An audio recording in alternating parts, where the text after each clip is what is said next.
ओम नमः शिवाय। नाग पंचमी की सबसे प्राचीन कथा जब नागदेव बने भाई।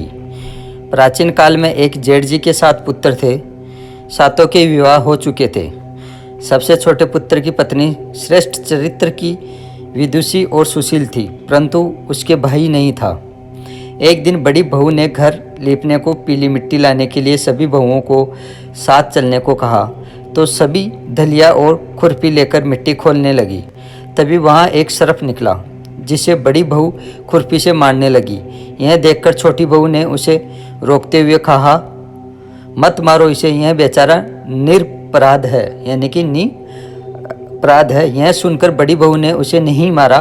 तब सर्प एक और जा बैठा। तब छोटी बहू ने उससे कहा, हम अभी लौट कर आती हैं, तुम यहाँ से जाना मत। यह कहकर वह सबके साथ मिट्टी लेकर घर चली गई और वहाँ कामकाज में फंसकर सर्प से जो वादा किया था उसे भूल गई। उसे दूसरे दिन वह बात याद आई तो सबको साथ लेकर वहाँ पहुँची और सर्प को उस स्थान पर बैठा देखकर बोली, सर्प भैया नमस्कार। सर्प ने कहा, तू भैया कह चुकी है इसलिए तुझे छोड़ देता हूँ, नहीं तो झूठी बात कहने के कारण तुझे अभी डस लेता। वह बोली भैया मुझसे भूल हो गई, उसकी क्षमा मांगती हूँ। तब सर्प बोला, अच्छा तू आज से मेरी बहन हुई और मैं तेरा भाई हुआ, मुझे जो मांगना हो मांग ले। वह बोली, भैया मेरा कोई नहीं है, अच्छा हुआ जो तू मेरा भाई बन गया।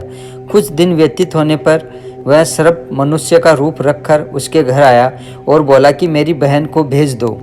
सबने कहा कि इसके तो कोई भाई नहीं था, तो वह बोला, मैं दूर के रिश्ते में इसका भाई हूँ, बचपन में ही बाहर चला गया था। उसके विश्वास दिलाने पर घर के लोगों ने छोटी को उसके साथ भेज दिया। उसने मार्ग में बताया कि मैं वही सर्प हूँ, इसलिए तू डरना नहीं और जहाँ चलने में कठिनाई हो वहाँ मेरी पूँछ पकड़ लेना। उसने कहे अनुसार ही किया और इस प्रकार वह उसके घर पहुँच गई। वहाँ के धन ऐश्वर्य को देखकर वह चकित हो गई। एक दिन सर्प की माता ने उससे कहा, मैं एक काम से बाहर जा रही हूँ, तो अपने भाई को ठंडा दूध पिला देना।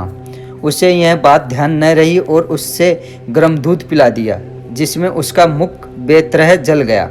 यह देखकर सर्प की माता बहुत क्रोधित हुई, परंतु सर्प के समझाने पर शांत हो गई। तब सर्प ने कहा कि बहन को अब उसके घर भेज देना चाहिए। तब सर्प और उसके पिता ने उसे बहुत सा सोना, चांदी, जवाहरात, वस्त्र, भूषण आदि देकर उसके घर पहुंचा दिया। इतना ढेर सारा धन देखकर बड़ी बहू ने ईर्ष्या से कहा, भाई तो बड़ा धनवान है, तुझे तो उससे और भी धन लाना चाहिए। सर्प ने यह वचन सुना तो सब वस्तुएं सोने की लाकर दे दी। यह देखकर बड़ी बहू ने कहा, इन्हें झाड़ू भी सोने की ही होनी चाहिए। तब सर्प ने झाड़ू भी सोने की लाकर रख दी। सर्प ने छोटी बहू को हीरा मणियों का एक अद्भुत हार दिया था। उसकी प्रशंसा उस देश की रानी ने भी सुनी और वह राजा से बोली कि सेठ की छोटी बहू का हार यहाँ आना चाहिए। राजा ने मंत्री को हुक्म दिया कि उससे वह हार लेकर शीघ्र उपस्थित हो। मंत्री ने सेठ जी से जाकर कहा कि महारानी जी छोटी बहू का हार पहनेगी, वह उससे लेकर मुझे दे दो। सेठ जी ने डर के कारण छोटी बहू से हार मंगाकर दे दिया। छोटी बहू को यह बात बहुत बुरी लगी। उसने अपने सर्प भाई को याद किया और आने पर प्रार्थना की, भैया रानी ने हार छीन लिया है, तुम कुछ ऐसा करो कि जब वह हार उसके गले में रहे तब तक के लिए सर्प बन जाए, और जब वह मुझे लौटा दे तब हीरो और मणियों का हार हो जाए। सर्प ने ठीक वैसा ही किया। जैसे ही रानी ने हार पहना वैसे ही वह सर्प बन गया। यह देखकर रानी चीख पड़ी और रोने लगी।